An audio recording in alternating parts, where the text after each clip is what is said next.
দর্শক, রাজনীতির দাবার খেলায় একটা কথা খুব প্রচলিত আছে, ওস্তাদের মার শেষ রাতে। বাংলাদেশের বঙ্গভবনে এখন ঠিক সেই রাতের খেলাটাই চলছে।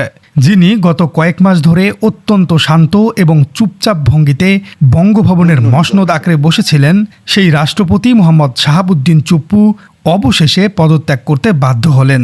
অনেকেই হয়তো ভাবছেন এটি একটি সাধারণ সাংবিধানিক প্রক্রিয়া বা তার ব্যক্তিগত অসুস্থতার কারণ, কিন্তু পর্দার আড়ালের আসল গল্পটা শুনলে আপনি রীতিমতো চমকে যাবেন। শেখ হাসিনার রেখে যাওয়া ফ্যাসিবাদের আইকন হিসেবে পরিচিত এই রাষ্ট্রপতির পতনের পেছনে সবচেয়ে বড় ভূমিকা রেখেছে বাংলাদেশ জামায়াতে ইসলামী এবং জাতীয় নাগরিক পার্টি বা এনসিপি। কিভাবে এই দুই শক্তির সাঁড়াশি চাপে বাধ্য হয়েই চুপ্পুকে বঙ্গভবন ছাড়তে হলো? শেখ হাসিনার ডিসেম্বরে দেশে ফেরার সম্ভাব্য পরিকল্পনার সাথে রাষ্ট্রপতির এই পদত্যাগের সম্পর্কটাই বা কি? কেন রাষ্ট্রপতিকে সেফ এক্সিট বা নিরাপদে দেশ ছাড়ার সুযোগ দেওয়া উচিত নয় বলে অনেকেই মনে করছেন। ঝড় উঠুক না কেন, আমি তো ঝড় উঠাচ্ছি এখানে। হাসিনার নিয়োগ দেওয়া প্রেসিডেন্টের মুখ দিয়ে আমরা হাসিনাকে ফ্যাসিস্ট বলাতে পেরেছি, এটাই আমাদের বিজয়। বর্তমান মাননীয় স্পিকার ফ্যাসিস্ট শেখ হাসিনা যখন দেশ থেকে পালিয়ে যান, তার সবচেয়ে কাছের এবং সবচেয়ে বড় দূষর প্রেসিডেন্ট চুপ্পু, উনি বাংলাদেশ এত সেন্সিটিভ একটা ইস্যুতে তিনি আসলে রাষ্ট্রপতি পদে থাকার যোগ্যতা রাখেন না। আমরা ইন্টারিমের সময়টা থেকেই রাষ্ট্রপতি হিসেবে শাহাবুদ্দিন চুপ্পু তার অপসারণ, সেই দাবি আমরা তখন থেকে আমরা জানিয়ে এসেছি। চুপ্পুর গ্রেফতার এই মুহূর্তে দরকার, চুপ্পুর গ্রেফতার। ঝড় উঠুক না কেন, আমি তো ঝড় উঠাচ্ছি এখানে। দর্শক, পুরো বিষয়টি বুঝতে ভিডিওটি না টেনে শেষ পর্যন্ত দেখুন। রাষ্ট্রপতি চুপ্পুর পতনের পটভূমি একদিনে তৈরি হয়নি। এর প্রথম এবং সবচেয়ে জোরালো ধাক্কাটি এসেছিল খোদ জাতীয় সংসদ থেকেই। শেখ হাসিনা দেশ ছেড়ে পালানোর পর যে নতুন সরকার গঠিত হয়, সেই সরকারে জামায়াতে ইসলামী এবং এনসিপি অত্যন্ত গুরুত্বপূর্ণ ভূমিকায় অবতীর্ণ হয়। কিন্তু তাদের প্রধান আপত্তির জায়গা ছিল ওই বঙ্গভবন। সংসদের প্রথম অধিবেশনেই এই ক্ষোভের বিস্ফোরণ ঘটে। রাষ্ট্রপতি মোহাম্মদ শাহাবুদ্দিন যখন সংসদে ভাষণ দিতে আসেন, তখন এক অভাবনীয় এবং ঐতিহাসিক ঘটনার জন্ম হয়। জামায়াতে ইসলামী এবং এনসিপির সংসদ সদস্যরা রাষ্ট্রপতির ভাষণের মাঝপথেই তার তীব্র প্রতিবাদ জানিয়ে সংসদ থেকে ওয়াকআউট করেন। বাংলাদেশের সংসদীয় ইতিহাসে এটি ছিল একটি চরম নাটকীয় মুহূর্ত। তারা অত্যন্ত স্পষ্টভাবে বার্তা দেন যে ব্যক্তি স্বৈরাচারী শেখ হাসিনার হাতের পুতুল হিসেবে কাজ করছেন, যার হাত হাজারো ছাত্র জনতার রক্তে রঞ্জিত, তার মুখে তারা গণতন্ত্রের কথা শুনতে পুরোপুরি নারাজ। সংসদে জামাত এবং এনসিপির এই ওয়াকআউটের পর পরিস্থিতি আরও ঘোলাটে হতে শুরু করে। চুপ্পুকে নিয়ে খোদ ক্ষমতাসীন দল এবং বিরোধী দলের মধ্যে চরম কোন্দল এবং মতবিরোধ প্রকাশ্যে চলে আসে। এনসিপি এবং জামায়াতের নেতারা অত্যন্ত কড়া ভাষায় সরকারের কাছে প্রশ্ন তুলেন, একজন ফ্যাসিবাদের আইকনকে কেন এখনও রাষ্ট্রের প্রধান পদে বসিয়ে রাখা হয়েছে? এই প্রশ্নটি সাধারণ মানুষের মনেও প্রবলভাবে নাড়া দেয়। জুলাই মাসের ছাত্র জনতার এই রক্তক্ষয়ী আন্দোলনে যারা প্রাণ দিয়েছেন, তাদের পরিবার এবং জুলাই কেন্দ্রিক বিভিন্ন সংগঠনগুলো রাষ্ট্রপতির অপসারণের দাবিতে সরব হতে শুরু করে। জামাত এবং এনসিপি অত্যন্ত সুকৌশলে এই জনমতকে কাজে লাগায়। তারা সরকারকে পরিষ্কারভাবে বুঝিয়ে দেয়, চুপ্পুকে বঙ্গভবনে রেখে কোনোভাবেই এই স্বচ্ছ এবং গণতান্ত্রিক বাংলাদেশ গড়ে তোলা সম্ভব নয়। এই সাঁড়াশি রাজনৈতিক চাপই মূলত সরকারের উপর এক বিশাল মনস্তাত্ত্বিক বোঝা তৈরি করেছে। জামায়াত এবং এনসিপির এই অনড় অবস্থানের পেছনে একটি অত্যন্ত গভীর এবং সুদূরপ্রসারী কারণও ছিল। দর্শক, একটু মনোযোগ দিয়ে বিষয়টি বোঝার চেষ্টা করুন। রাজনৈতিক অঙ্গনে বেশ কিছুদিন ধরেই একটি গুঞ্জন চলছিল যে ক্ষমতাচ্যুত প্রধানমন্ত্রী শেখ হাসিনা আগামী ডিসেম্বরের মধ্যেই যে কোনো মূল্যে দেশে ফেরার একটি গোপন পরিকল্পনা করছেন। যদি শেখ হাসিনা সত্যিই দেশে ফিরে আসেন এবং তার বিরুদ্ধে থাকা হাজারো হত্যা এবং দুর্নীতির মামলায় তিনি আদালত কর্তৃক যদি দণ্ডিতও হন, তবুও তাকে বাঁচানোর একটি মোক্ষম চাবিকাঠি ছিল এই রাষ্ট্রপতি চুপ্পুর হাতেই। কারণ বাংলাদেশের সংবিধান অনুযায়ী রাষ্ট্রপতির হাতে ক্ষমা প্রদর্শনের একচ্ছত্র অধিকার রয়েছে।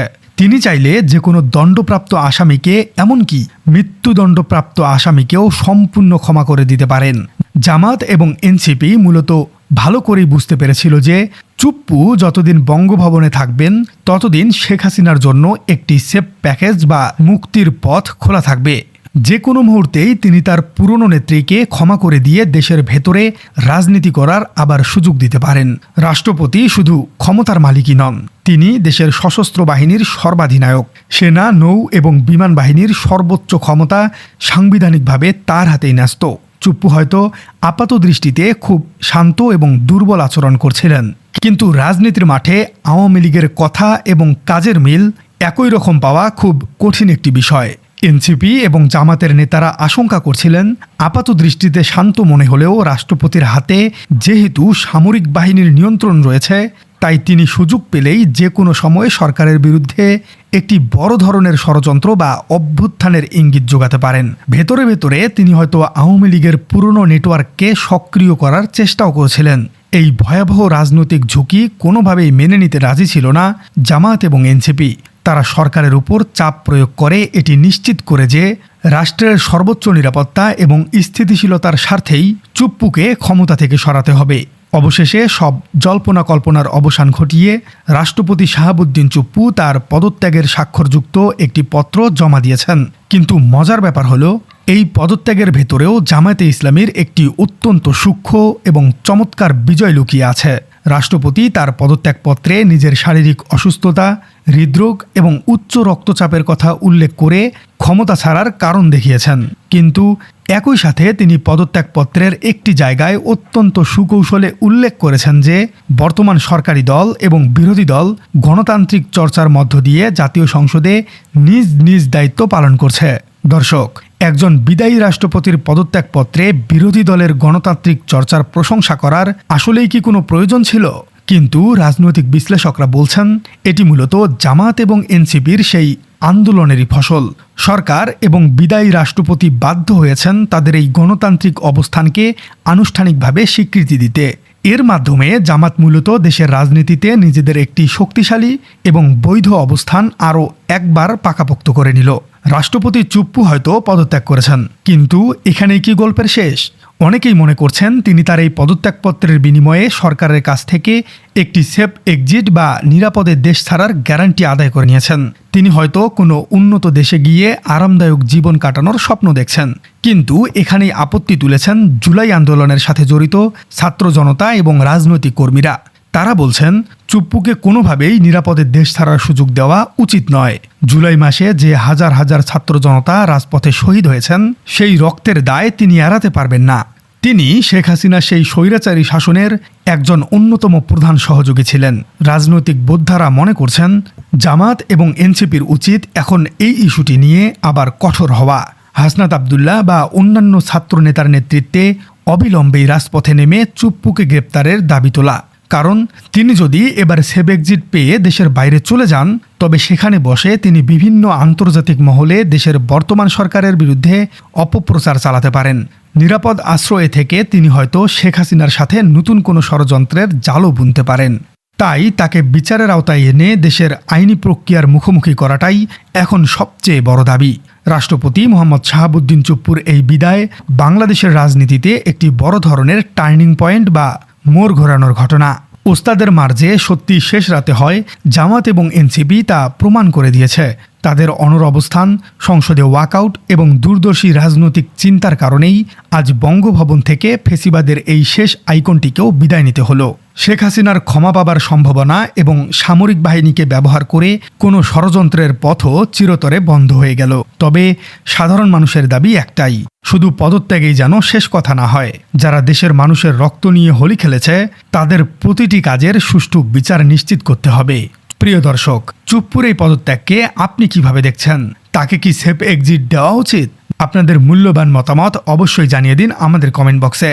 আর আমাদের চ্যানেলে নতুন হয়ে থাকলে চ্যানেলটি সাবস্ক্রাইব করে বেল আইকনটি বাজিয়ে দিন। দেখা হচ্ছে পরবর্তী কোনো ভিডিওতে। আল্লাহ হাফেজ।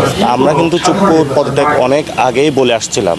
তো গাদা যখন পানি খায়, জল গোলা করেছে, বিএনপি চুপ্পুর ইস্যুতে হলো গাদা সুলভ আচরণ করছে, অর্থাৎ জল